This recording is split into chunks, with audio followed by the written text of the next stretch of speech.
Piece board बनाया Trump ने। Yes sir. क्या उनका पर्सनल कुछ वेंडेटा है या कम्युनिटी पीस, कम्युनिटी डेवलपमेंट की कुछ योजना है? अभी जो 10,000 रुपया इलेक्शन के पहले दिया गया, जिसका बहुत लोगों ने क्रिटिसाइज भी किया, क्या लगता है ये देना चाहिए या नहीं देना चाहिए? कि मार्क्स जिस समय इस एलिनेशन के बारे में बात करते तो वो यंग मार्क्स थे।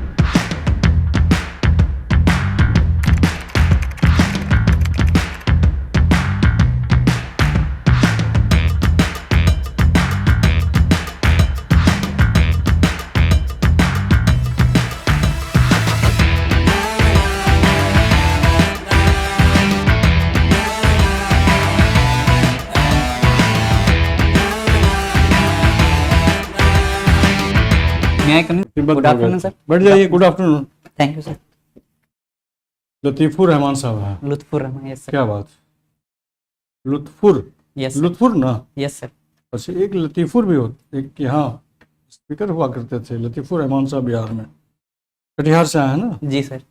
लुत्फुर का मीनिंग क्या हुआ? सर वो खुदा की मेहरबानी, क्या हुआ? Kindness of God. Kindness of God. Yes तो आपकी तालीम हुई है AMU से ना? Yes sir. 2022 में पॉलिटिकल साइंस में आपने किया? Yes sir. Very good. और सिविल सर्विस में जाने की ख्वाहिश है आपकी? Yes sir. क्यों सिविल सर्विस में? सर इसमें वाइड अपॉर्चुनिटीज़ मिलती है समाज में कुछ कंट्रीब्यूट करने के लिए, जो कि प्राइवेट सेक्टर में जो है कम मौके मिलते हैं। और दूसरा है कि मेरी एक ख्वाहिश भी थी कि पब्लिक एडमिनिस्ट्रेशन में जाऊं, तो ये दो मेन मेरा रीज़न रहा। तो पब्लिक एडमिनिस्ट्रेशन और प्राइवेट एडमिनिस्ट्रेशन दोनों में तो फर्क है ना?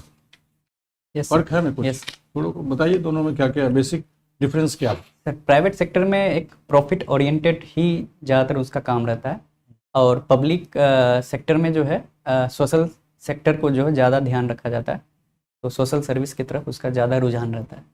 और दूसरा सर उसमें जो है एक आपका एफिशिएंसी टेस्ट होता है, और जो है एक एलिनेशन का भी एक प्रॉब्लम रहती है उसमें, क्योंकि जो हम काम कर रहे हैं प्राइवेट सेक्टर में, हो सकता है कि उसके जो आउटकम्स है वो हम ना देख पाएँ, और लेकिन प्राइवेट गवर्नमेंट सेक्टर में है कि जो हम काम करेंगे उसका जो है सीधा इफेक्ट जो है आम आदमियों पे, पर खास करके जो वनरेबल ग्रुप्स हैं उन पे। जॉब सिक्योरिटी के बारे में? Yes sir, job security government sector में ज़्यादा है, और प्राइवेट सेक्टर में क्योंकि टेक्नोलॉजीज़ के अकॉर्डिंग वो इवॉल्व होती है, तो उसमें थोड़ा जॉब का जो है प्रिकेरिटी रहती है थोड़ा सा। आपका ऑप्शनल है PSIR। Yes sir. International relation आप पढ़े ही होंगे? Yes sir. लॉ भी पढ़े होंगे, इंटरनेशनल कानून जो होते हैं? ज़्यादा तो नहीं पढ़े हैं उसमें, बेसिक पढ़े होंगे। बेसिक थोड़ी बहुत सर। अभी जो अमेरिका ने किया वेनेजुएला में, यस सर। वो किसी विधान में है, किसी चार्टर में लिखा हुआ है इस तरह उठा के किसी को लेके चला जाना?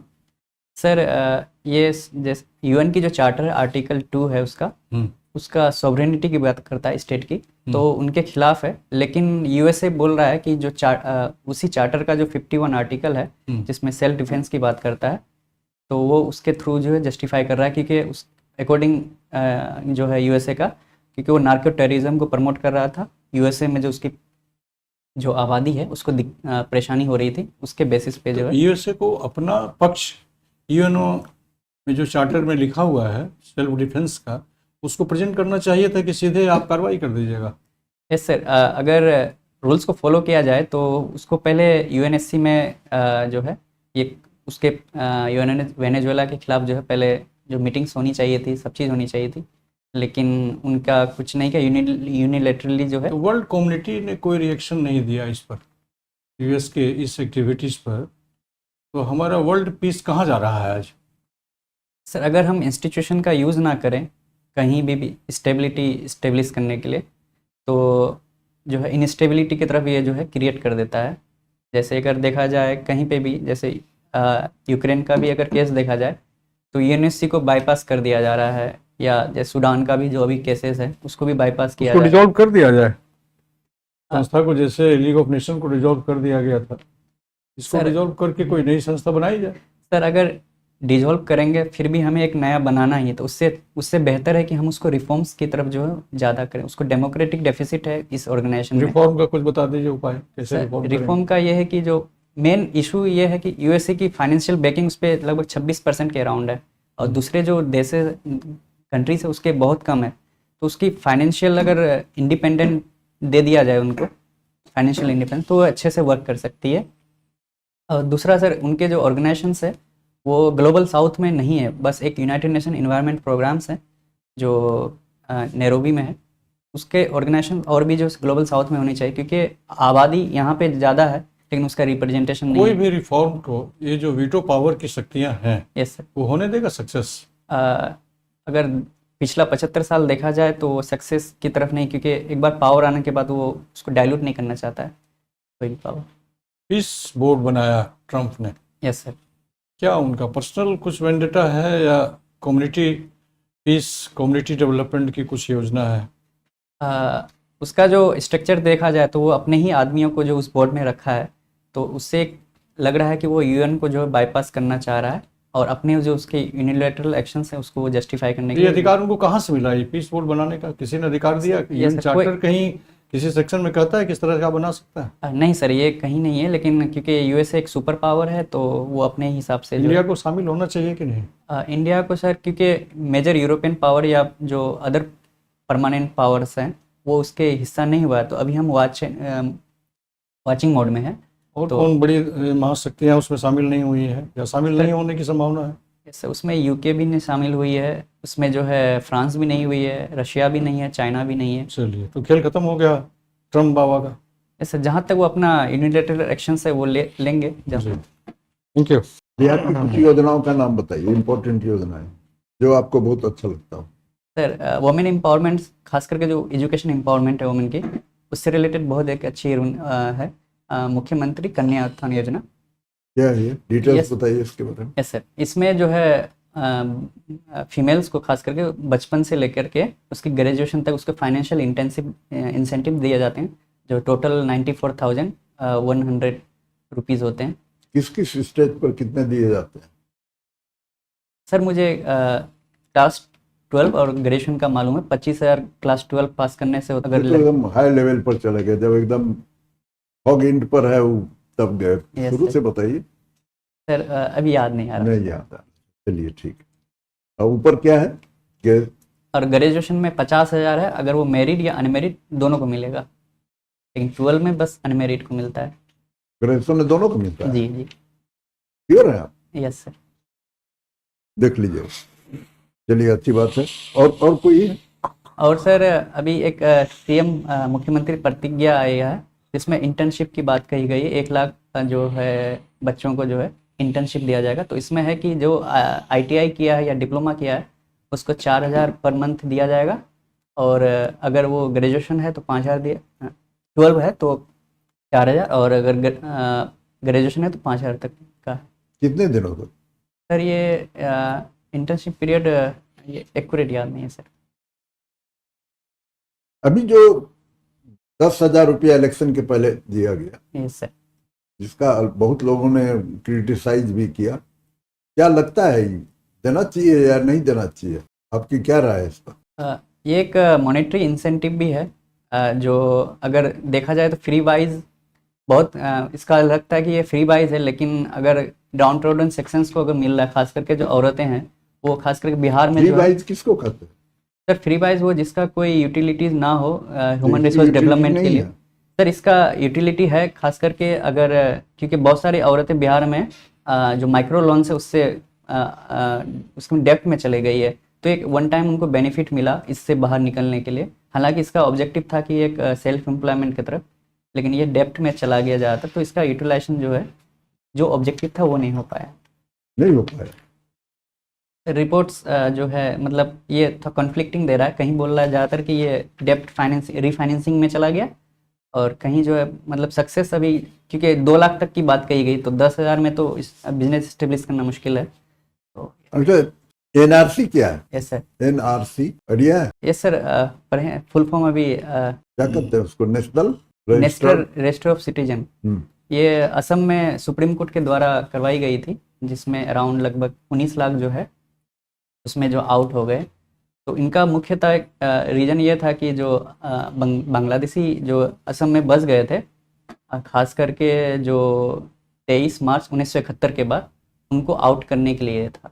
UCC sir uniform civil code है जिसका यह है कि एक कॉमन जो है लॉज बनाया जाए related to marriage, adoption, inheritance right और जो है डाइवोर्स से रिलेटेड, कि जो है सभी कम्युनिटी को बराबर ही मिले। राइट आर्टिकल जो 14 है उसका जो है पालन करें। इसका प्रोविजन कॉन्स्टिट्यूशन में है क्या? ऐसा जो डीपीएसपी का आर्टिकल 44 है, स्टेट को कहा गया है कि आप जो है यूसीसी लाएं, और यूसीसी अगर लाया जाए तो ये आर्टिकल जो 14 है जिसमें राइट टू इक्वालिटी की बात कही, क्योंकि खास करके इनहेरिटेंस राइट जो है या डाइवोर्स में जो है इक्वल नहीं है राइट्स, कि इसकी वजह से जो रूल क्या ऑफ राय है आपकी इस पर? सर ये लानी चाहिए। बहुत सारे जो कोर्ट के जजमेंट्स भी हैं, खास करके जैसे सारला मुडगल केस है और शाहबानू की जजमेंट है, इसमें कहा है और ये मानना है कि प्रोग्रेसिव सोसाइटी की तरफ ये एक बहुत सारे देशों में भी है, बहुत सारे मुस्लिम देशों में भी है, तो ये लाना चाहिए। अच्छा, सीए यस सर। सीए जो है वो जो सिटीजनशिप एक्ट है 1955 की, उसमें ये संशोधन किया गया था 2019 में। इसके तहत जो है अफ़गानिस्तान, पाकिस्तान और बांग्लादेश से जो भी नॉन मुस्लिम कम्युनिटीज़ जो इंडिया में आए हैं, माइनॉरिटीज, यस सर, जो वहाँ की जो माइनॉरिटी कम्युनिटीज़ है जो इंडिया आया है उसको जो है परमानेंट जो है सिटीजनशिप देने की बात कही। अच्छा, बिहार के किसी महिला मंत्री का नाम बता दीजिए। राबड़ी देवी। अभी हम पूछ रहे हैं, अभी तो आप कब का बताइएगा, अभी कहीं नहीं बताइएगा। सॉरी सर, अभी याद नहीं। यार, चलिए आगे बढ़ा जाए। ठीक है, अभी आप बात कर रहे थे एलिनेशन का, है ना? जी ये एलिनेशन थ्योरी मार्क्स का क्या है? यस सर, उनकी जो फिलोसफिक मैन्युस्क्रिप्ट है 1844 की, उसमें इसने एलिनेशन की बात कही कि जो चार लेवल के एलिनेशन की बात कही। जो हम जो प्रोडक्ट बना रहे हैं उससे एलिनेशन, जो हम काम कर रहे हैं उससे एलिनेशन, और जो है हम समाज से एलिनेशन 3rd लेवल पे, और जो हम अपने से एलिनेशन हो जाती है 4 लेवल की एलिनेशन की बात की थी। क्योंकि खास करके प्रेजेंट कॉन्टेक्स्ट में अगर कहा ये जाता है कि मार्क्स जिस समय इस एलिनेशन के बारे में बात कर रहा तो वो यंग मार्क्स था। Yes sir, young marks. और यंग मार्क्स न केवल पॉलिटेरिएट के लिए बल्कि कैपिटलिस्ट के लिए भी चिंतित था, तो कैपिटलिस्ट के बारे में भी बात करता है कि एलिनेशन उसके साथ भी है। यस लेकिन जब मार्क्स जैसे जैसे प्रॉड होता है, यस तो मार्क्स कैपिटलिस्ट के विरोध में दिखाई देता है एकदम यस। से। तो आप क्या बोलेंगे कि जो यंग मार्क्स है और जो आपका प्रॉड मार्क्स है, उस दोनों में कोई डिफरेंस है? यस सर, ये यंग मार्क्स जो है खास करके उन आइडियाज़ और कल्चर्स की भी बात करते हैं, जैसे ग्रामसी जो ये यंग मार्क्स जो एलिनेशन एमएन रॉय जो है ये भी। नहीं, यंग मार्क्स अपने अर्ली फेज में बात कर रहा था, एज के, उम्र के। Yes sir. मेरी बात को नहीं समझे आप? यस सर, जो ओल्ड मार्क्स और यंग मार्क्स में आप डिफरेंस। हाँ। सर यंग मार्क्स में जो है वो एलिनेशन की बात कर रहा है, ह्यूमन इमेंसिपेशन की बात कर रहा है, ओवरऑल ह्यूमन। और जो ओल्ड मार्क्स जिसमें डास कैपिटल, वो वर्कर्स की जो इमेंसिपेशन की बात करते हैं। तो क्या वो अच्छा कौन था? सर जो शुरू का जो है ह्यूमन इमेंसिपेशन की जिसमें बात कही गई है, इसमें है कि ओवरऑल ह्यूमैनिटी को देख के, लेकिन बाद में क्योंकि अभी आप ग्रामसी के बारे में बात कर रहे हैं। Yes sir. क्या बेसिक डिफरेंस है मार्क्स और ग्रामसी के थियरी में? सर वो जो मार्क्स है वो कह रहे हैं कि इकोनॉमिक स्ट्रक्चर ही जो है वो सभी चीज़, उस पर जो सब चीज़ डिपेंड, पॉलिटिकल सिस्टम भी उसी पे डिपेंडेंट है, सोसाइटी भी उसी पे डिपेंडेंट है। लेकिन जो ग्रामसी है वो ये बोलते हैं कि आइडियाज़ और कल्चर जो है ये एक सुपर स्ट्रक्चर का पार्ट है, लेकिन ये जो है इंडिपेंडेंट है बेस स्ट्रक्चर से। ये बेसिक उसका डिफरेंस है। और भी कुछ बताएंगे? और सर उसने यही हेजुमनी की बात कही गई, क्योंकि जो आइडियाज़ हैं और जो कल्चर है ये हेजुमनी इस्टेब्लिश करता है और ये लॉन्ग टर्म होती है। तो उसने जो है 2 टाइप का जो है रिवोल्यूशन की बात कही है, खास करके एक मैन्यूवर की बात और एक वार ऑफ पोजीशन की बात कही। वार ऑफ पोजीशन में ये है कि जो उसके आइडियाज़ और कल्चर उसको फाइट करो, और वार ऑफ मैन्यूवर जो है कि ओवरनाइट हो जाएगा। अगर हम उनके आइडियाज़ या कल्चर्स को अगर थ्रो आउट कर दिए तो वार ऑफ मैन्यूवर बहुत आसान हो जाती है। तो इसमें महात्मा गांधी की जो। ठीक है जी, आप मुझे ये बताइए कि कहा यह जाता है कि जो एंटी डिफेक्शन लॉ है यस वो इंडिविजुअल कंसाइंस के अगेंस्ट है। क्या आप इस बात से सहमत हैं? सर जो एमपीज़ या एमएलएज हैं वो जनता के रिप्रेजेंटेटिव है, लेकिन ये एंटी डिफेक्शन लॉ जो पार्टी प्राइमेसी की तरफ बढ़ता है, तो जो अकाउंटेबिलिटी है जो जनता की तरफ, उसमें ये थोड़ा डाइल्यूट करता है। हो सकता है कि जनता कुछ और चाहती है, लेकिन पार्टी लाइन को जो फॉलो करना पड़ता है रिप्रेजेंटेटिव को। तो आप मानते हैं कि ये उसके अगेंस्ट में? सर इसमें कुछ इम्प्रूवमेंट की जगह है, जैसे लेकिन इंट्रा पार्टी डेमोक्रेसी। जो पार्लियामेंट्री सिस्टम है उसमें तो पॉलिटिकल होमोजेनिटी की भी तो बात होती है। यस सर, इसमें डिफिशिएंसी एक पार्टीज को लेके है कि पार्टीज में जो है इंट्रा पार्टी डेमोक्रेसी नहीं है, डिसेंट को जो है वो मतलब अलाउ नहीं होता है। अगर पार्टीज में अगर डेमोक्रेसी लाया जाए विद इन पार्टी तो जो है ये कानून अच्छी बन सकता है। सर ठीक है।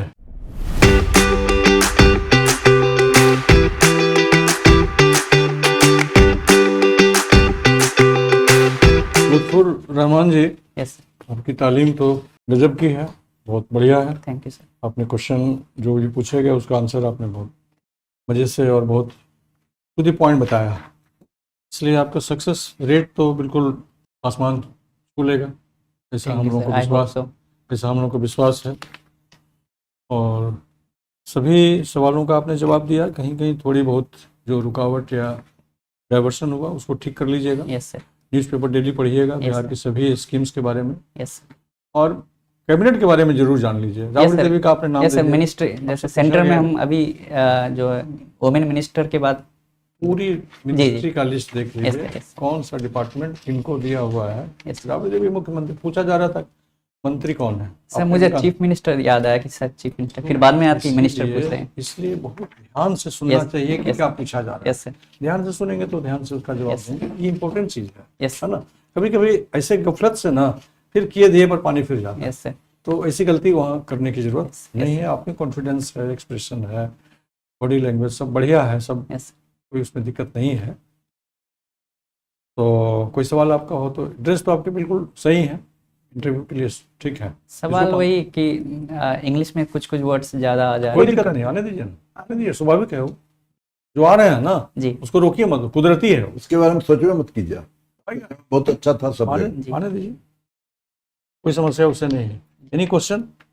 वही एक उसी को लेकर था, और ओपिनियन में थोड़ा सा बैलेंस करने की, जैसे सर ने बोला कि ये कानून खराब है क्वेश्चन कि का क्या? जवाब दीजिए, थोड़ा सा मैं चेक कर लूं कि अभी हिंदू जो रिलीजियस प्लेस है यस सर, उस प्लेस पर गैर हिंदू के एंट्री को बैन करने की बात चल रही है, यस सर। आप इससे सहमत हैं? सर ये कॉन्स्टिट्यूशनल मोरालिटी की जो बात करते हैं, उसमें रूल ऑफ लॉ, उसमें सेकुलरिज्म की भी बात करते हैं, उसमें भाईचारे की भी बात करते हैं। तो अगर उसको फॉलो किया जाए तो इस तरह की केसेस नहीं उठेंगे। यही आप फंस गए ना आप। उसको रिलीजियस ये डिनोमिनेशन को राइट मिला हुआ है ना अपने रिलीजन को मैनेज करने का, ये केवल आर्टिकल 26 में सर। हाँ जी। इसी का मैं बोला था चेक कर लेता हूँ, तो बैलेंस बना करके आंसर को यस सर, देना। थोड़ा बैलेंसिंग में थोड़ा थोड़ा सा सा, इशू है। ठीक, और सब बढ़िया। बहुत से इसके अब तो बहुत से इसमें आर्गुमेंट हो सकते हैं, बहुत से पॉइंट्स हो सकते हाँ हैं। मतलब उसको बैलेंस बनाना है, मतलब मैं आपको दिखा दिया। यस सर, आपने एक बात तो रखा, आर्टिकल 14 इन्वॉल्व है, आर्टिकल 15 इन्वॉल्व Yes, है, sir. Article 25, 26 involve yes sir, और भी कई आर्टिकल है। गुरुद्वारा सर जी ना, ये बोलिए ना सर। गुरुद्वारा सब लोग में गुरुद्वारा में सभी लोग जाते हैं, यस सब लोग जाते हैं, ऑलमोस्ट जाते हैं। यस सर, ठीक है, मस्जिद में आप जाते हैं, Yes, हम नहीं जाते हैं, Yes, sir. हिंदू नहीं जाते हैं। हिंदू से ज्यादा अजमेर शरीफ में लोग जाते हैं, मजार में बोल जाते सब लोग जाते हैं। Yes, हिंदू मुस्लिम से ज्यादा जाते हैं। हैं। यस सर, तो अभी सब चीज को रिस्ट्रिक्शन करना थोड़ा सा अलग प्रकार का स्थिति लगता है। हाँ, लेकिन दोनों का रेस्पेक्ट करते अपना- हुए आपको हाँ, बैलेंस करके आंसर करना। आंसर करने की जरूरत है, ताकि ये नहीं लगे कि हाँ कहीं आप प्रेजुडिस हैं या Yes, कहीं एक तरफा आपका है। बहुत बैलेंस करके अब यूसीसी पूछने के पीछे रीजन क्या था? यही था ना, यस सर, यही था ना कि आप बैलेंस है कि नहीं। तो यही सब क्वेश्चन में लोगों को ये पता चल जाता है, लेकिन वहां तो कुछ होगा नहीं उनके पास, यहाँ हम आपको जान गए। Yes. वहां तो कुछ भी ना, तो आइडेंटिटी आपका डिस्क्लोज होगा ना कुछ भी होगा। Yes. इसका कोई जरूरी नहीं कि इस प्रकार का क्वेश्चन है, लेकिन अगर Yes. बाय द वे आ जाता सर पूछ सकता है, क्योंकि ये कॉन्स्टिट्यूशन से रिलेटेड हाँ। भी और एक रिलीजियस दोनों बात है, दोनों बात है। अभी बर्निंग पॉइंट भी है, यस सर, तो बैलेंस पूछ बना सकता है कर। लोग, इसलिए उसमें बैलेंस बना के आपको जवाब जी देना जी सर, है ना। ठीक, बहुत कॉमन सिविल कोड में भी बढ़िया से अपना सब देख लीजिएगा, जी सर, बात हो ही गई। ठीक है, all the best. Thank you sir, परचम लहराइए। Thank you sir.